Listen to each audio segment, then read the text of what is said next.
First of all, I'd like to welcome you all this pleasant afternoon on a Monday. And today's lecture is titled Saving the Planet Cost Effectively. And it's a part of His Excellency's the Chancellor's distinguished lecture series. The lecture today is to be presented by Professor Joseph Aldy, Professor of the Practice of Public Policy at the John Kennedy School of Government at Harvard University. For those of you who don't know the work of Professor Aldy, other than being a full-time professor at the Kennedy School of Government at Harvard, he is also a university fellow at the Resources for the Future, a faculty research fellow at the National Bureau of Economic Research. He's also a senior advisor at the Center for Strategic and International Studies. Additionally, Professor Aldy is faculty chair for the Regulatory Policy Program at the Mosafar Rahmani Center for Business and Government. More notably, 2009-2010, Professor Aldy served as the special assistant to the President of the United States for Energy and Environment.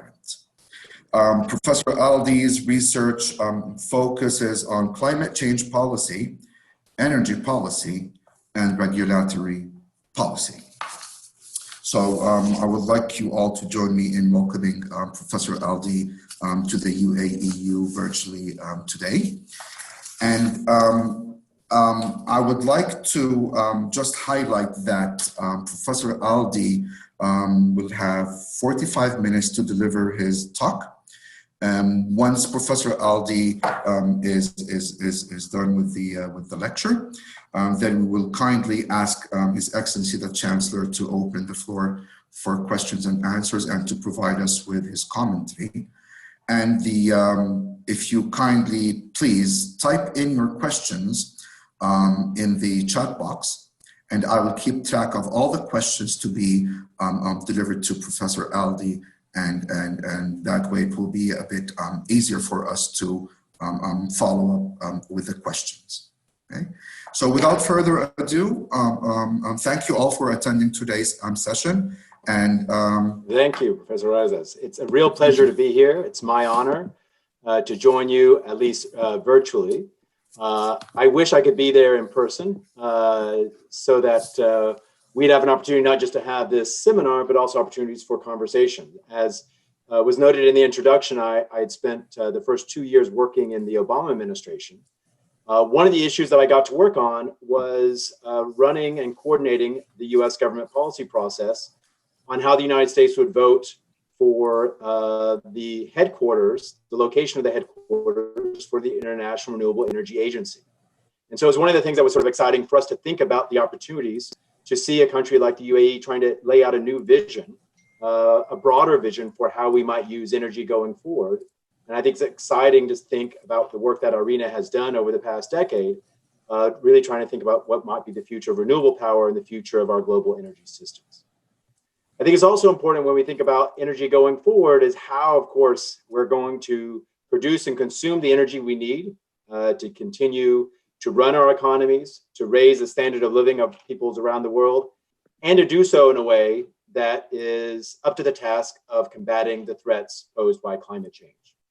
And I think this is where it's quite important to be able to draw from a variety of disciplines, whether it's economics, political science, how we think about business management, how we think about ethics, to all inform our policy approach so that we can maintain the necessary balance to raise our standards of living, to continue to grow our economies, and to manage the risks posed by climate change. And that's what's motivated the title of the talk here I'm giving today, Saving the Planet Cost Effectively. And we'll use that as sort of a theme throughout as I talk about some of the ways we might go about addressing climate change. So first, let me sort of give you a brief outline of the talk for today. First, I want to provide a quick overview of the kind of global or multilateral efforts that have been undertaken since the early 1990s to address climate change.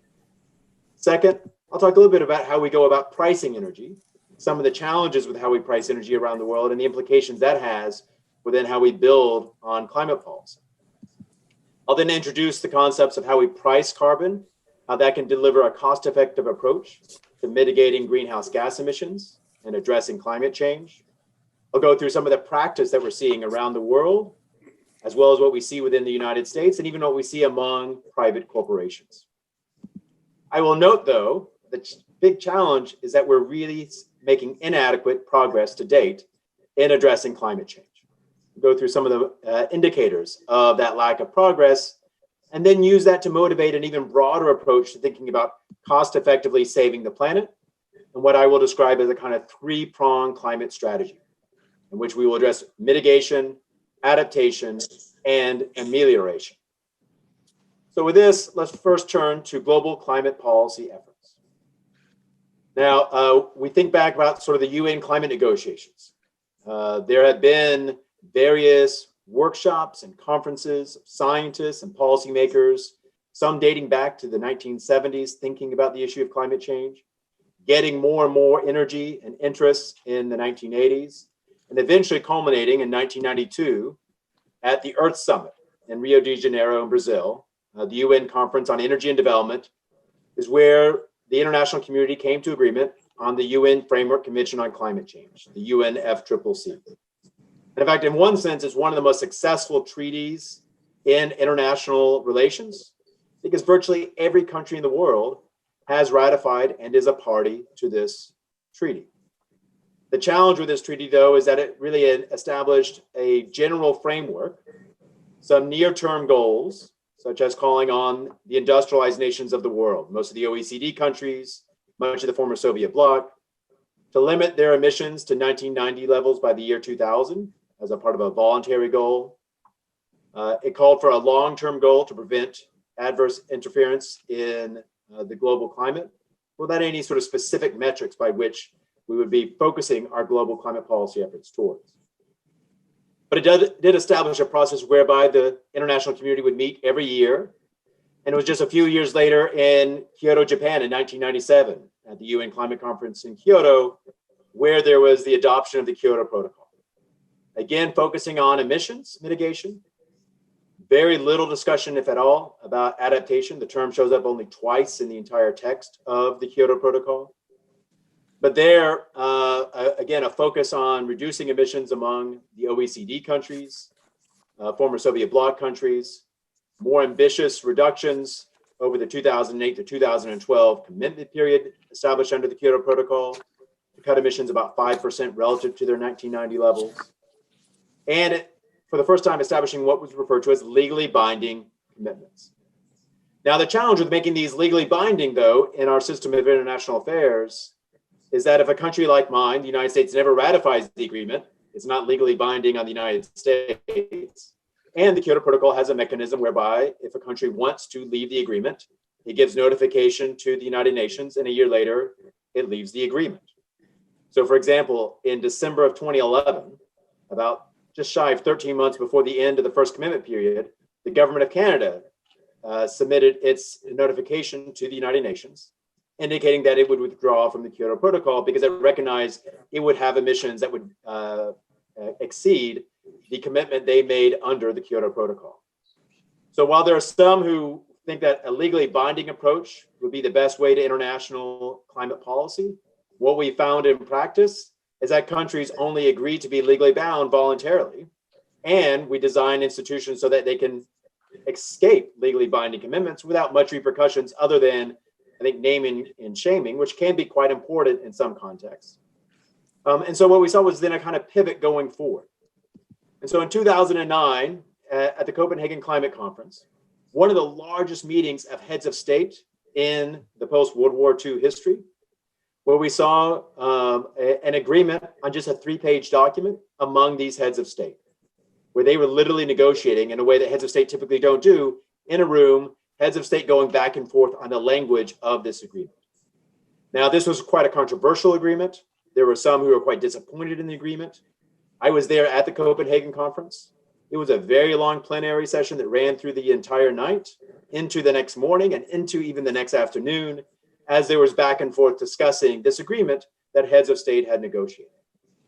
I think there were sort of 3 key characteristics about this that showed an important pivot in international climate negotiations.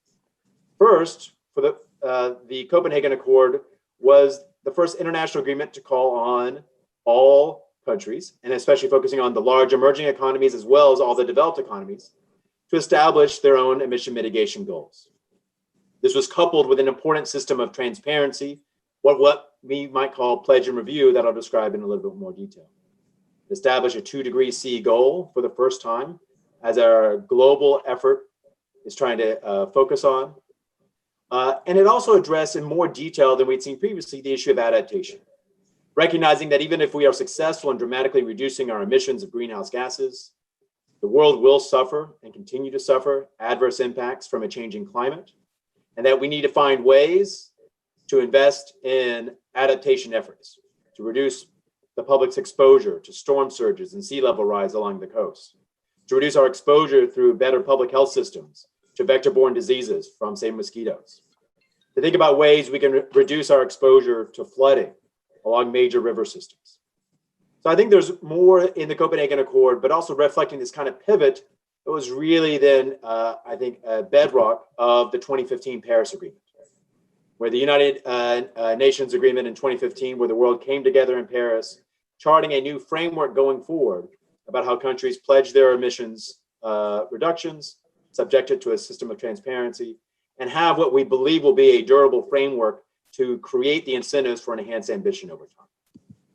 So to sort of emphasize this, we see in the Paris Agreement of 2015 a clear goal. The international community believes that we should limit warming well below 2 degrees C relative to its pre-industrial levels. Now, this is an ambitious goal, and I'll show a figure later in the presentation showing how much warming we've already realized to date. And when you consider how we have already built so much of our infrastructure around the world that is premised on continuing to burn fossil fuels, there's going to be a need of incredibly ambitious emission reduction activities if we're to stay below 2 degrees C simply through emission mitigation efforts. The process by which we would implement this goal is for countries to voluntarily pledge approaches to reduce their emissions and subject that to review. So these country-specific voluntary pledges are known as nationally determined contributions.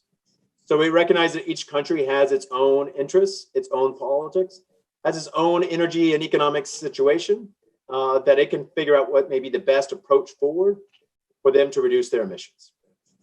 But we subject these individual pledges to a system of transparency, a review, so we can assess how ambitious these actions are.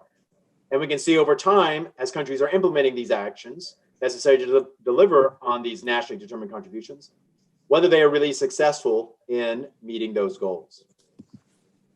We've seen, though, a clear interest in these countries' mitigation pledges on using carbon pricing, on using policies that aspire to reduce greenhouse gas emissions cost effectively through their nationally determined contributions or NDCs.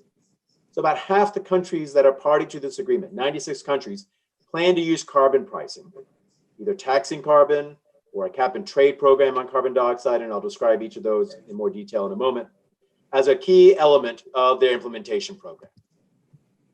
The process also has periodic reviews and global stock taking. So we have an opportunity to come together and say, are we doing enough in aggregate to address the global challenge of climate change? And we can work with each other and try to enhance the ambition of our actions to increase emission mitigation efforts over time. So let me turn now, though, to pricing energy. So going from sort of what we in the international community have called for to sort of what we see on the ground now in terms of the way we price energy around the world. Because a key part of pricing carbon is to change the relative prices of energy. So before we can even think about carbon pricing, we need to understand how we're pricing energy around the world and what might be ways in which we could reform that can enable more effective climate change policies down the line. This figure here is from the International Monetary Fund. They've been focusing on the issue of fossil fuel subsidies in countries around the world for decades. And what this figure here is showing are the different kinds of externalities that are associated with burning fossil fuels. Effectively, how the IMF thinks about the different kinds of subsidies to energy, some because we price energy below the market opportunity costs of energy, but also recognizing that when we burn fossil fuels, we're emitting carbon dioxide that contributes to climate change. we're emitting fine particulate matter and precursors to ozone pollution that contribute to premature mortality, that we may have other local adverse impacts associated with the combustion of fossil fuels around the world. And so what the IMF shows is that about $5 trillion of subsidies occur as a result from fossil fuel combustion. And about more than 90% of that are truly the pollution externalities, either the emissions of carbon dioxide that contribute to climate change, that they estimate to have damages on the order of about $1 trillion a year, or the adverse impacts of air pollution on premature mortality. And the majority of those costs are associated with the burning of coal. Coal is by far the worst in terms of contributing to climate change and in terms of contributing to premature mortality because of local air pollution. But it gives a sense of sort of the magnitude of the challenge when we're trying to think about promoting more cost-effective ways of addressing climate change, to think about how there may be within an individual country an interest in addressing climate change, not just for climate change, but to improve the local air quality for the local populations. And it suggests here that right now, the way we price energy falls far short of creating those kinds of incentives for being cost effective. Now, there's been efforts internationally to try to address fossil fuel subsidies. We had in 2009 at the Pittsburgh G20 summit, an agreement among the largest, agreement of the heads of state of the largest developed and developing countries to phase out and rationalize over the medium term inefficient fossil fuel subsidies while providing targeted support for the poorest. The leaders noted the inefficiency associated with fossil fuel subsidies, how it might reduce energy security for some countries, how it undermines investment in clean energy, and how it undermines our efforts to address climate change. And what we've seen is since that agreement, the leaders of countries participating in APEC in Singapore just a few months later agreed to the same language. We saw the Earth Summit in 2012 in Rio de Janeiro, similar language as well about the importance of eliminating and phasing out fossil fuel subsidies. And so this is a question that has come up, and it's an issue that has come up again as we see changes in oil prices over time, whether countries go about changing the way they price fuels. We can see here from work from both the OECD and the IEA, where they've looked at sort of the evolution of subsidies over time. Part of this is, again, reflecting the way we price energy, but in some cases, what we have are some countries simply don't allow their prices for fuels to change with the underlying market prices. So what that means is when the price of oil is low, that means the implicit subsidies tend to be low. We're doing less to sort of subsidize. The recording has stopped. We're doing less to subsidize these fuels. This meeting is being recorded. But we do still see something on the order, according to their estimates, of how much we're pricing fuels and how much we're pricing electricity below their market opportunity costs, on the order of several $100 billion per year. We can see here some of the estimates about what the subsidies are across major countries for the data we have for the year 2018. And again, what we tend to see is that it's most commonly when we see consumption subsidies are among many of the energy exporters, as well as some of the largest emerging economies around the world. And what this highlights is that there are opportunities to rationalize the way we price energy that can actually reduce the burdens on government treasuries, that can actually reduce then local air pollution, and contribute to climate change in ways that free up resources for other uses. And in fact, we've seen some efforts in doing this for several countries where they have done a program of reducing their fossil fuel subsidies while increasing, say, cash transfers to low-income households. It's a way to address the distributional concerns with raising energy prices.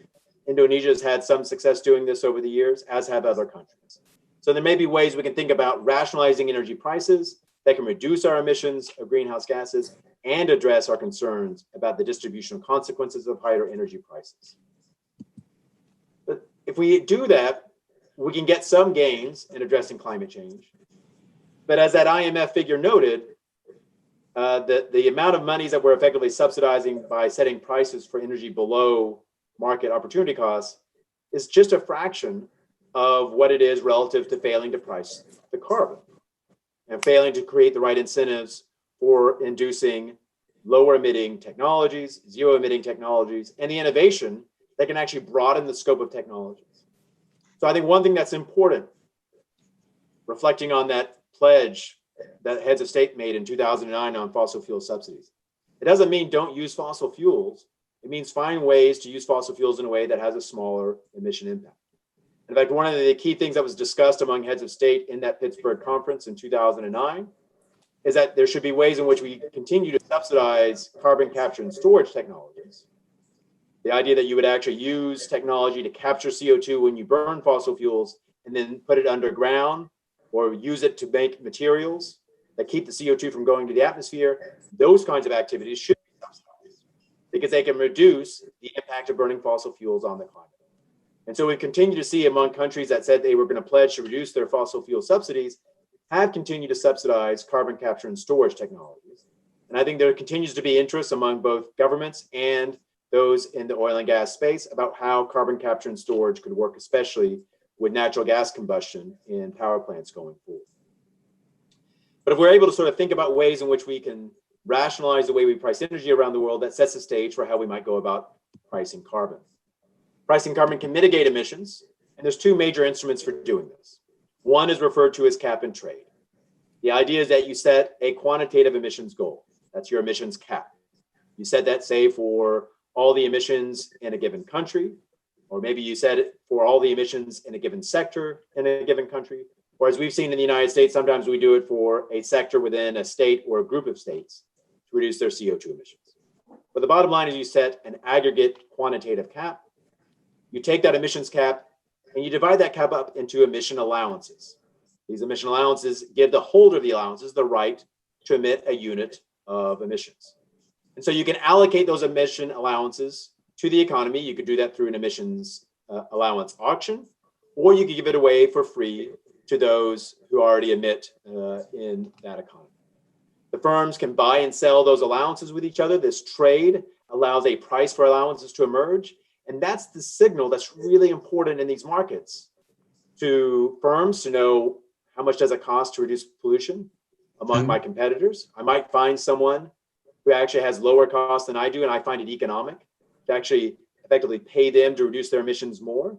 And I get to buy their emission allowances that I will use to demonstrate my compliance with the program. But it's also a really important signal to their entrepreneurs and the inventors who are trying to think through new creative ways to reduce the emissions intensity with the production and consumption of energy. Now we see some variants of cap and trade as well. We have so-called tradable performance standards that may set say an emissions rate at the power sector. So many metric tons of CO2 per megawatt hour of electricity. If you beat that rate, you generate credits that you can sell to another utility whose emissions may be above that rate.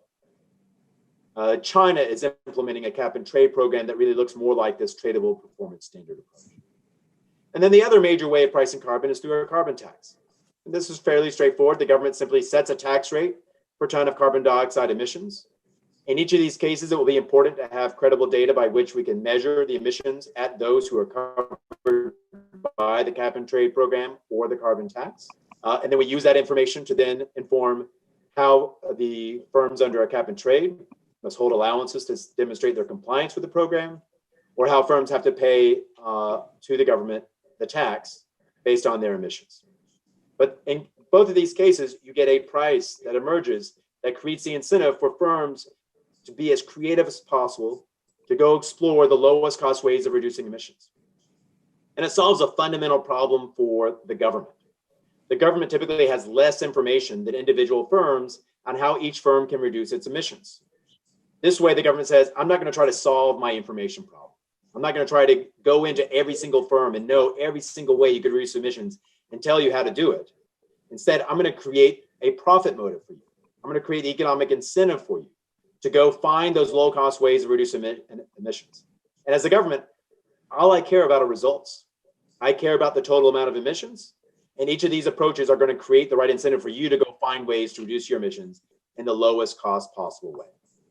And so this is the way we can drive in cost-effective reduction of emissions. Now, we've seen more and more interest in this approach globally. In 2014, in the run-up to the UN General Assembly that year, we had 73 countries and more than 1,000 companies sign on to a pricing carbon declaration. Among other things, they noted that various instruments can be used to price carbon to efficiently and cost-effectively reduce emissions, such as domestic emissions trading systems, what I refer to as cap and trade, carbon taxes, the use of a social cost of carbon and/or payments for emission reductions. When we look about the work that the World Bank's been doing to assess trends over time, they've identified really across the world, developed and developing countries alike, interest in using cap and trade programs and carbon taxes. In some cases, we're using hybrids of the two approaches.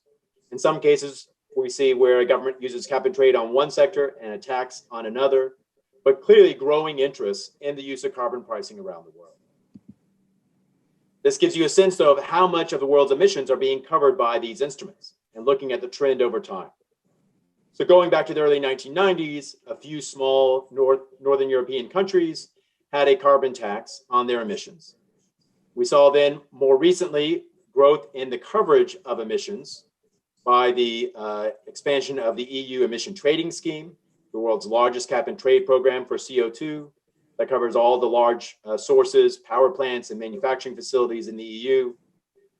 We've also seen, though, growing interest in carbon taxes as well.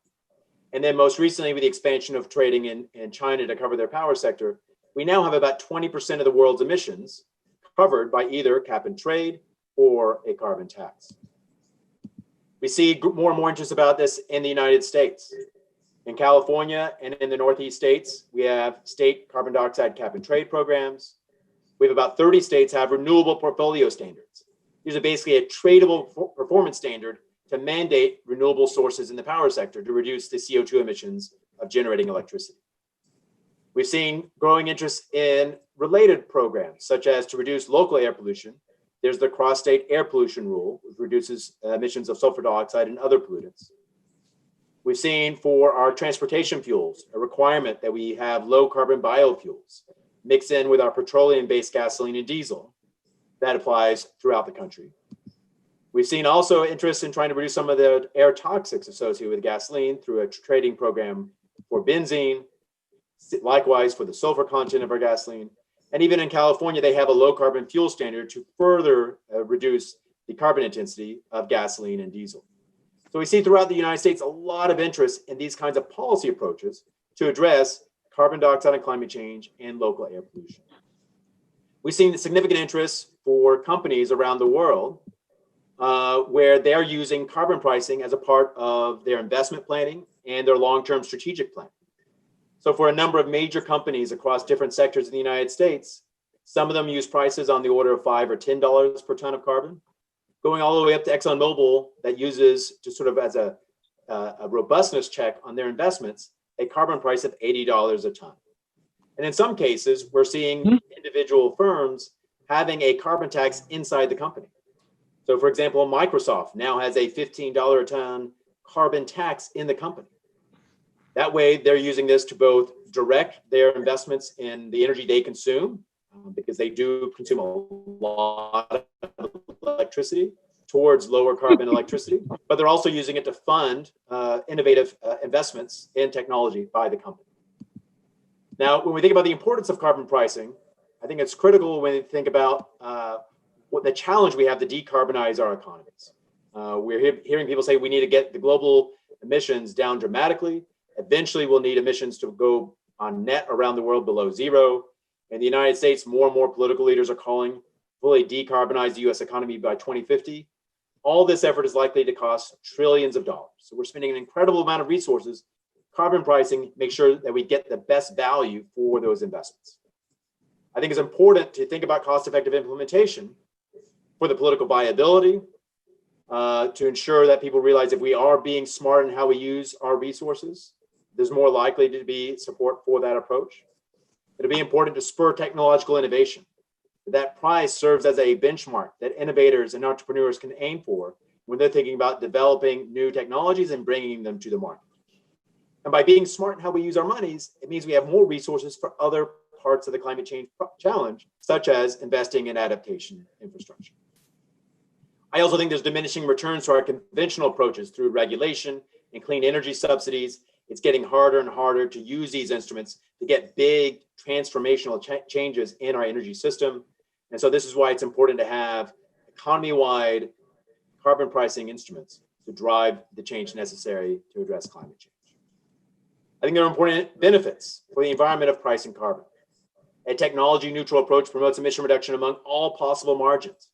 Again, as I noted, the government doesn't have to know how you're going to do it. It just wants emissions to be lower. And there are ways in which businesses and households may be really clever in how they find ways to reduce their emissions. It also avoids some of the political wrangling that occurs when you pick a technology winner, when you say, I'm going to subsidize wind power, I'm going to subsidize solar power. That way, you could say, I don't really care who is actually winning. I just care about results and that you can demonstrate you're reducing emissions through these approaches. By lowering cost, we might enable political support for more ambitious targets, more ambitious goals for our climate change policy. And there is strong evidence in the research literature and the practice by governments around the world over the past several decades that firms and households do change their investment. They do change their behavior and their actions in response to a price on carbon on the energy that they consume. Having said that, the policy practice has been falling short. The best evidence suggests that if we're going to limit warming to no more than 2 degrees C above pre-industrial levels, we'll need global carbon prices in excess of $100 per ton of CO2. Right now, given that we're only covering about 20% of the world's emissions and given how low the carbon prices are, it works out into an average carbon price of about $3 per ton globally. So we're falling far short of what the modeling analyses suggest are necessary if we're going to limit warming to 2 degrees C. There's also tremendous variation around the world. The models that suggest here's what you need to do to get to limit warming to 2 degrees C assume that you're going to be cost effective globally, which means we're going to have sort of the same carbon price everywhere. But in practice, we see very, very different carbon prices. So the EU ETS right now is on the order of about $33 US. The coal cess in India in their power sector is something on the order of about $4 US. The Swedish carbon tax is about $120. And here in the Northeast United States, the Regional Greenhouse Gas Initiative has a carbon price of about $7. So a lot of variation that means that we are losing some of the cost effectiveness. We're spending more resources to reduce a ton of CO2 than is necessary. And there's ways we can try to coordinate across countries to have a kind of common carbon price. And even go the next step to address our distributional concerns and think about ways in which there might be transfers to ensure that lower income countries could implement a higher carbon price, but have resources to buffer their families, their businesses to a higher energy price, maybe a way to ramp up the ambition necessary to deal with climate change. Let me sort of provide a few figures that illustrates what I think is the lack of progress to date.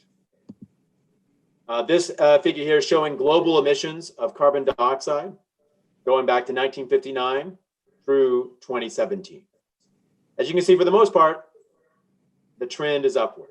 There's a few points in time, in part because of global recession or very high energy prices around the world, that we saw emissions plateau or dip slightly. But basically, every time we've seen emissions dip, once the global economy recovers, we see emissions continue to grow. And while we've seen emissions this year because of COVID-19 fall, I think most analysts believe that once we have the virus managed around the world, we'll see economies recover and we'll see emissions of greenhouse gases and carbon dioxide increase as well. So whether we look at the 1992 Earth Summit in Rio de Janeiro, no real change in the trend of emissions after that. The 1997 Kyoto Conference, again, we continue to see emissions increase after that. Likewise, after the Copenhagen Conference, that had the broadest set of goals through the year 2020 for mitigating emissions than any international agreement at that time, emissions continue to grow. And so the challenge is whether the Paris Conference and the pledges that countries made under the Paris Conference will meaningfully change their trajectory of global emissions and eventually cause global emissions to peak and then decline. But so far, this isn't really a reassuring piece of evidence that we've seen public policy really change the growth trajectory of carbon dioxide emissions. As a result, we've seen concentrations of carbon dioxide in the atmosphere increase and continue to increase and even increase at an increasing rate in recent decades, where now concentrations are a little bit above 410 parts per million, in contrast to where they were at about 350 parts per million when the international community began negotiating multilateral climate agreements.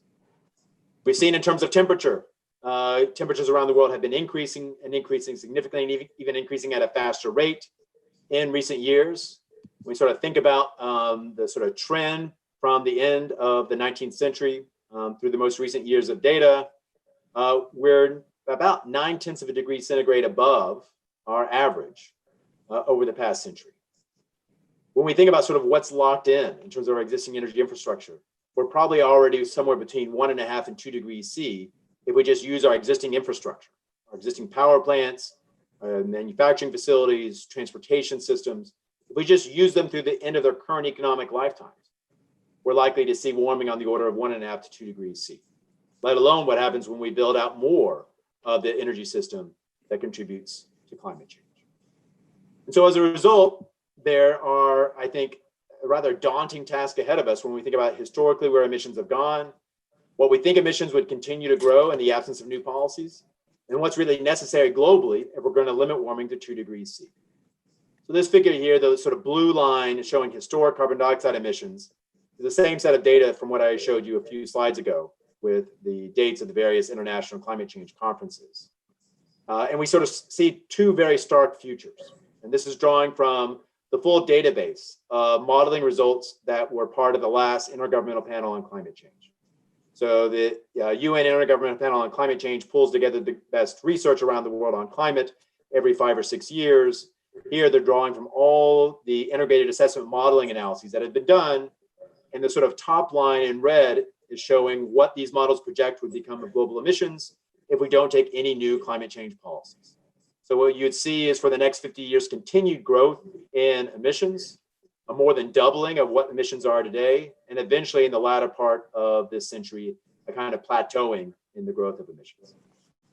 If we're to limit warming to 2 degrees C, across all the different kinds of modeling analyses that are suggested, we would need to see our global emissions peak today and decline quite rapidly and actually become on net negative in the latter decades of this century. And what that means is that you have to have some kind of technology. Maybe it's carbon capture and storage in your power system, coupled with the use of biomass, so that you're actually growing trees that pull carbon dioxide out of the air. You then put it into a power plant, but when you burn that biomass, instead of the CO2 going back into the atmosphere, it then goes underground. That serves as a way to sort of on net draw CO2 out of the atmosphere. There are also inventors, scientists, and even some entrepreneurs now working on carbon dioxide removal technology that would actually capture CO2 directly in the atmosphere and allow you to put it either underground or into materials. But these are technologies that are not proven today. And the idea that you could have that as part of your global energy system so that on net globally, you're pulling carbon dioxide out of the atmosphere is a daunting task. And I think it's really important when we think about all the potential adverse impacts associated with climate change and the, I think, likelihood that in different parts of the world, we're going to be suffering from climate catastrophes. So when we think about the island communities and the coastal communities that rely on coral reefs for their local fisheries, for tourism, this first figure in the upper left is showing the difference between a thriving coral reef and one that, because of rising temperatures of seawater, is starting to die off. We can think about forest fires. This is something that is really quite tragic and horrific right now in the western part of the United States. Earlier this year, it was Australia. The prospect that as we have a drying climate, we can have really intense forest fires that can both destroy people's communities, cause people to die, create adverse air pollution for people all downwind. And when I mean downwind, in Boston, I have seen in our air quality data the effects of the forest fires in California, in Oregon, and Washington State. So it's clear that this is having a large, sort of a smoke plume that has a large impact across the entire North American continent as a result of these fires. We can think about flooding. We look at the upper right figure there. That's from Miami. That's just a full moon at high tide. That's not because of a storm. That's just because now more and more days of the year, they have flooding. That's just part of the natural waxing and waning of the moon, and coupled with sea level rise. We can think about the risks associated with vector-borne diseases, such as through mosquitoes and malaria, that may become more pronounced with a warming climate. We think about challenges to agriculture and how a drier climate in some parts of the world, a hotter climate, will make it harder to grow the crops we need. And of course, we think about the intensity of severe storms.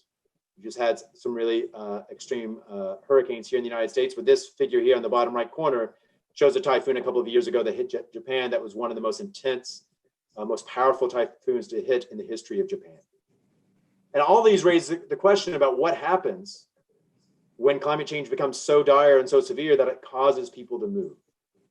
And when I think about some of the political challenges, whether it's in the United States, whether it's in Europe, in response to migration in recent years, when we think about the prospect of climate refugees, when we talk about not hundreds of thousands or millions of people, but perhaps tens of millions of people or hundreds of millions of people having to move because of climate change, that's going to put a lot of pressure on our political systems.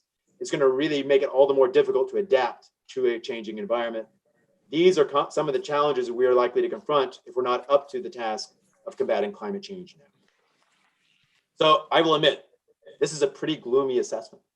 It's a pretty gloomy assessment of the lack of progress to date. It's a pretty gloomy assessment of what we've been able to do with our policy tools. But I think there's a way to take a broader climate change strategy that's more likely to be successful, more likely to be effective, and one that I think is going to become more and more of the policy debate going forward. So some of this, and this is based on some work I've been doing recently with my colleague, Richard Zeckhauser, to think about a sort of three-pronged climate strategy. And so these three prongs would take emission mitigation. To date, historically, it's really been a one-pronged strategy. It's been emission mitigation, and I've shown you it really hasn't done enough. We still need to do more there. We clearly need to cut our emissions. We need to find ways of removing carbon dioxide from the atmosphere if we think that the science is accurate in characterizing the adverse impacts and catastrophic impacts people around the world will bear with warming beyond 2 degrees C. But coupled with emission mitigation, we're going to need adaptation. We're going to need to find ways to make investments to reduce our vulnerability to climate change and reduce the damages we suffer for a given level of climate change. They may be building seawalls for coastal communities. They may be spreading out the adoption of air conditioning throughout the developing world. They may be investing in a public health infrastructure that's up to the challenge of more vector-borne infectious diseases as a result of climate change. It may mean moving in some cases, and how we think about an orderly, thoughtful process by which we migrate people away from climate change risk. And finally, it means amelioration. So it means how we might reduce climate change for a given level of atmospheric greenhouse gas concentrations. And what we have in mind there is something like solar geoengineering.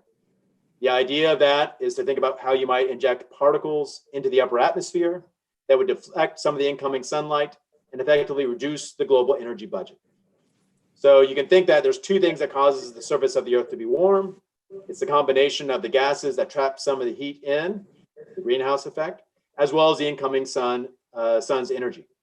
And so solar geoengineering would offset some of that energy coming from the sun, a small amount, to make up for the fact that we're increasing the intensity of the greenhouse effect. This would be sort of based on some of our experiences with volcanic eruptions, which we've learned how some really intense volcanic eruptions have put particles into the upper atmosphere that have contributed to a cooling for the next year or two. And so there's ways we might think about doing this technologically to address and mitigate some of the adverse impacts of climate change. So to sort of close, we can think about this schematically, sort of the three-pronged, what we think is a prudent climate policy. First, we can recognize the relationship generally between economic growth and technological innovation. When the economies grow, it gives us more resources to invest in technological innovation. And of course, as we undertake technological innovation, it can make us more productive and increase and enhance our economic growth. Both of these are going to contribute to emissions. We've seen historically that as economies grow, they tend to have higher emissions. The extent to which those emissions grow will be in part the nature of the technologies we use and how that affects our CO2 impact. As emissions increase, we'll see temperatures around the world increase. And as temperatures increase, we'll see adverse impacts. Now, as we suffer these adverse impacts, they will feed back into economic growth and can actually slow economic growth. We've seen this locally when certain countries have been hit with really adverse effects, such as famines or small countries being hit by hurricanes and typhoons. And so all of this then calls for a policy response. Now we can think about the first part of policy is to think about research and development. We've been doing that for decades. That's going to be important to help promote technological innovation to complement what we get from the private sector, but it's not going to be enough. We've got, dating back to the 1990s, our sort of one-prong approach of mitigating greenhouse gas emissions to sort of prevent climate change from happening in the first place. That's going to be important going forward, but we just haven't done enough to date to say this is going to be sufficient to prevent warming from below 2 degrees C. We can think about solar radiation management, solar geoengineering approach that says, I'm going to reduce the amount of warming for a given amount of CO2 that's accumulated in the atmosphere. And it looks like there's ways we can do this in a relatively quick manner once the technology is there for delivering these small particles or aerosols into the upper atmosphere to deflect some of the incoming sunlight and help manage the global energy balance and manage the warming we experience. Now, it's not a proven technology. There are concerns among the environmental community about this technology, about what it might do to reduce the incentives for emission mitigation, but what some of the unintended side effects might be. But I think it's something that if it could meaningfully reduce the harms from climate change, allow us to cost effectively address the problem, it's worth pursuing the R&D we need for that, and then think about how we might go about deploying it in a thoughtful, coordinated manner around the world. And then the third policy prong is adaptation. Even with an ambitious mitigation program, even with an ambitious solar radiation management program, there's still going to be parts of the world that suffer adverse impacts from climate change. We're going to need to make thoughtful investments in how to reduce our vulnerability to these impacts and to adapt to a changing climate. Now, the challenge is there's a lot of uncertainties. Every one of these arrows is characterized by uncertainty. And so that's why I think there's a lot of value in an act, learn, act approach to this three-pronged strategy, that we should push on each one of these margins of policy action, learn how effective they are, and then use those lessons to inform how we want to update our policy approach. But time is a really critical ingredient here. A lot of the warming that we're going to experience over the next several decades is because of emissions that have already occurred in the past. When we think about the kinds of investments we need to make for adaptation, some of them will take a long time to implement. Some of the recent work suggesting how we might protect, say, lower Manhattan in New York City from rising sea levels. Building a seawall around the southern tip of Manhattan is probably going to take several decades to implement. When we think about implementing a solar radiation management program, solar geoengineering, we need time to figure out how we as the world is going to work on this together, as well as to develop the technology to deliver these particles into the upper atmosphere. It's not technologically impossible or infeasible, but it does require some time to actually build a fleet of airplanes that can actually deliver these particles into the upper atmosphere. So we need to be taking actions on all these now, recognizing it's going to take time to realize the payoffs associated with these various policy interventions. Now, I am optimistic about our ability to think about this creatively from a technological standpoint, to think about ways we can implement each one of these cost effectively, so that in aggregate, we're taking a comprehensive approach to mitigate climate change risk and to be up to the challenge associated with climate change. But time is of the essence that we get moving now to address this problem. Now I have here, I just want to close by saying again, thank you. I have a number of papers here that I've used as the basis for the slides. I'm happy to share the full slide deck with the attendees as well. And with that, I look forward to our discussion in the Q&A. Thank you. Thank you very much, Professor Joseph Aldy. It's really very insightful presentation, and we appreciate very much that you have accepted our invitation. I have just one comment to say. Really, we have seen the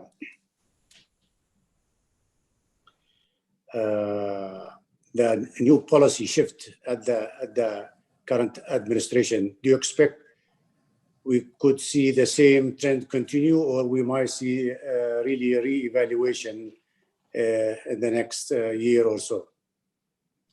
So a lot depends on the first Tuesday in November in the United States, when we hold our presidential election. When I worked for President Obama, his approach to climate policy was actually quite similar to Senator John McCain's approach to climate policy. They were the two major candidates for president in 2008. In my lifetime, you've never seen such stark differences between two presidential candidates and their approach to climate change. So if President Trump is reelected, I think you would continue to see neglect by this administration to climate change. They will do nothing to address the issue. They've demonstrated that through 4 years. In contrast, Vice President Joe Biden, if he actually is elected president, he has pledged to rejoin the Paris Agreement and to reestablish U.S. leadership in international climate policy. He wants to spend $2 trillion over the next 4 years in reducing our emissions of greenhouse gases through energy infrastructure investment and in making our economies more resilient and reduce our vulnerability to climate change. He has called for reducing the carbon emissions in our power sector to zero by the year 2035 and to reduce U.S. emissions of greenhouse gases to zero by the year 2050 across the entire economy. So it's to say there's a fork in the road is not doing justice to just how far apart those two tines on the fork really are. When we think about the presidential election, I think if Biden is the next president, you're going to see a lot of serious action in how we spend monies, how we use regulation, how we craft new legislation, new bills for a new policy approach that's going to be really ambitious in addressing climate change. But if President Trump is reelected, I think you'd continue to see inaction. Thank you very much. I give now the moderator the role to moderate any questions from the participant. Yeah, can I ask a question? Joseph, yeah, it's Dr. Salim Bastaki speaking. It's a very good idea to reduce the carbon dioxide emission, but it's very difficult for countries whose economy depends on petrol and petroleum products. It will be a lot of sacrifice. So I think you're raising a really important point about how we think about the global effort going forward, how we share the burdens, because there are costs, there are also benefits, how we share those around the world. One thing that I think is promising, if you look, say, at the UAE and its nationally determined contribution, clear ambition in investing in solar and investing in nuclear power, a kind of diversification of the energy system. And I think that's going to be important going forward as more and more economies find ways to diversify the way they produce and consume energy in their own economies. Second, I think is going to be the question about how we can use our fossil fuels in a way that don't harm the global climate. I've had conversations with representatives at a number of international oil companies where they're thinking a lot about carbon capture and storage technology that would enable them to continue to sell oil and gas into the power sector without having an adverse impact on the global climate. So I think there's ways we can sort of craft policies in the near term that can get us on the downward trajectory on emissions that doesn't have really adverse impacts on economic development. But I think this is a real challenge when you think about where the revenues come from for an energy exporting country of what the world's going to look like in terms of what does Europe do, what does the rest of the OECD do, what does China do that can affect the demand for these fuels and for the prices for these fuels. And I think that's going to be a really daunting challenge and why we need to, I think, continue to work on these issues in the multilateral arena. And recognizing that when we think about the need to do transfers, it's not just to help, a least developed country invest in adaptation, but it's also going to be how we think about investing in countries and helping them think about how they diversify their economies so they can continue to raise the living standards and to diversify the nature of their economy so that they aren't reliant simply on, say, the export of oil and gas. And that's easier said than done. We've been talking about this since the 1990s in the international climate negotiations. But I think we're not going to be successful moving forward if we don't try to make some meaningful progress in that arena. Yeah, my second part of the question, sorry, Joseph, what you said about reduction in the already present pollutions in the atmosphere. And I like that when you said about carbon dioxide, reduction in the carbon dioxide in the atmosphere. It's very good to prevent an emission of carbon dioxide by any other means and also methane gases from the animal husbandry and dairy products. But what is also important is we also have to think of what is already present in the atmosphere and its surrounding and to take care of them too. No, I think it's an important point to think about all the sources of emissions around the world right now, not just in the energy system, but also think about ways in which technology might enable us to bring the carbon dioxide out of the atmosphere. That is going to be critical, I think, as a tool going forward if we're going to get anywhere close to the kinds of goals that our leaders have set for us in Paris. Right. Thanks. Professor Aldy, thank you so much for the interesting and informative lecture. I'm sorry I'm stepping in over here, but we have quite a prolonged list of questions for you. So, okay. I thought it would be, better if I, convey the questions. I'd also like to thank His Excellency the Chancellor for opening the floor for the Q&As. So these questions are on basis of first come, first served. So we have a question from Professor Hab Khalifa stating that September, the current month, September 2020, marks the 5th anniversary of the launch of the UN Sustainable Development Goals. Are there milestones that indicate progress in relation to environmental and climate change issues? So I think it's important that when we did the Sustainable Development Goals, we saw more focus on energy and energy access than what we had seen previously, such as with the Millennium Goals, where energy was really kind of ignored. And I think there's a recognition now that we're not going to be able to lift people out of poverty if we're not able to adequately address issues of energy access and energy reliability. So I think there's a significant step forward and improvement in that. I think the challenge is the data we have for how we evaluate the SDGs, how we evaluate climate policy, tends to occur with quite a considerable lag. So even though we're at the 5th anniversary, I don't think we actually have much data right now by which we can evaluate progress on this. I think it's something that's going to be important moving forward in climate policy specifically, but SDGs more generally, on how we collect the necessary data. One quick data point on this: when we were in Copenhagen in 2009, in advance of that, we were preparing President Obama for the meeting. And he said that he'd heard that China had recently passed the US in terms of carbon dioxide emissions on an annual basis.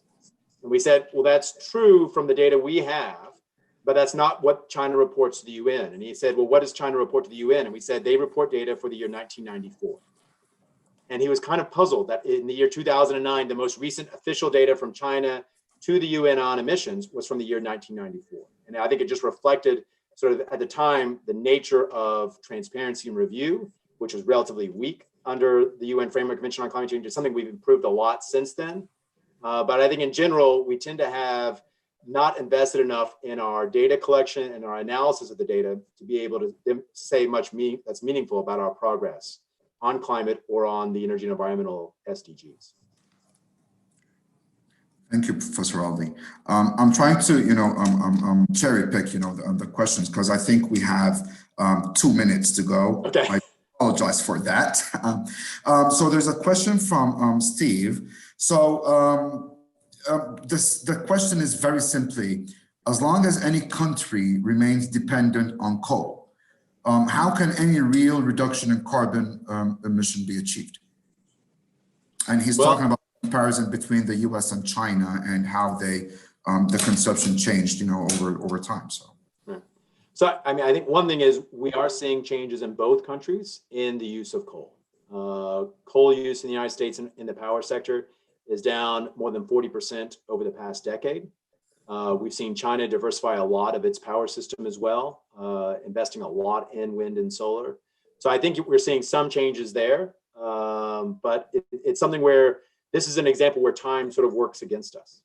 That where we've built coal-fired power plants, whether it's in the United States or in other countries around the world in the past decade or two, those power plants may run for 40 or 50 years. So I think it's one of these things where we're going to have to continue to push out and support non-carbon sources of power, lower carbon sources of power, such as natural gas, which has half the emissions as coal for a unit of electricity generation. But it's one of these where the energy system moves slowly. And because of our lack of progress over the last several decades, we're really starting to run out of time, and why we need a broader strategy beyond just mitigating emissions and changing the energy system to combat climate change. All right, thank you so much. I will try to accommodate final 2 questions, and then we will just have to leave it there, unfortunately. Professor Shabrak, so the Paris Agreement, COP21, mentions the social value of carbon SVC, which is also alternative to the market price used for carbon tax. I think her question is along the lines of what is your opinion in terms of SVC and their applications? So I think there's a variety of ways we can use how we learn about the damages associated with carbon dioxide emissions to motivate our public policy. So we can explicitly say, I'm going to put a carbon tax equal to what I think are the damages to the planet of emitting another ton of carbon dioxide. We've seen some proposals to do that in the United States, but we could also use it to motivate really a rich array of policies. You might use that to motivate how you subsidize lower carbon or zero carbon technologies. You might use it to motivate how you might employ a regulatory approach that might mandate a certain way of reducing emissions. or improving energy efficiency that could reflect this as well. So I think there's a lot of ways in which we can use this to motivate a really rich set of public policies that goes beyond simply putting in a carbon tax or setting a cap and trade program. Thank you so much. Now, our final questions from Professor Sharif. In studying climate change impacts, there are 4 scenarios of RCPs, representative concentration pathways, RCP 8.5, RCP 6.0, RCP 4.5, and RCP 2.5. Now, the question is, which scenario is more realistic and could be considered for mitigation actions and regulations? So we used to think that sort of the highest RCP 8.5 was a kind of no new policy, business as usual reference case. I think now our sense is that's probably too high, that we won't realize concentrations and a change in warming quite that high. The question is sort of what's a realistic benchmark if we don't take policy, and what's realistic if we are really ambitious on policy. And the thing is, the RCP 2.6 is one we have to be really ambitious on if we think we're going to try to limit warming to 2 degrees C. That's one where you would likely need, if we're just going to do this through emission mitigation, to have global emissions peak now and fall dramatically and eventually become negative in the latter half of this century. I think that when I think about the sort of the political economy, when I evaluate the progress to date, it's not clear to me that that's a realistic scenario. That's why we need a broader policy portfolio. That's why we need to invest in adaptation. That's why we need to invest in solar geoengineering and solar radiation management, so that we can push on all these different ways cost effectively of mitigating the risk posed by climate change. So taking sort of a broader approach than just thinking about cost effectively reducing emissions, but cost effectively reducing climate change risk. So I think we're probably more on sort of an RCP 6 kind of range right now. That may be closer to where we are likely to go in the absence of new policies. But I'm not sure we can get all the way down to 2.6, which may be necessary to limit warming to 2 degrees C. And that's why we need, I think, a 3-pronged approach to climate policy. Right. Thank you so much, Professor Aldy. I hope that answers most of the queries. I do apologize for not accommodating the rest of the questions, but because we are under a time constraint. Thank you so much. We are a pleasure to have you today, virtually UAEU. His Excellency, the Chancellor, thank you so much for making this possible. And I would also like to thank our esteemed colleagues and my fellow academics as well. And I hope you enjoy the rest of the day. Thank you so much for a very interesting lecture indeed. Thank you. Well, thank you. It's been my honor. I'd like to thank as well the Chancellor. Thank you very much. Thank you. Dr. Murad and everyone for joining us today. It's been a lot of fun, and I hope this is the beginning of a conversation. And I hope at some point, once we have it under control, I could actually join you in person in the UAE. Thanks again for having me. Thank you. We look forward to that. Thank you so much. Thank you.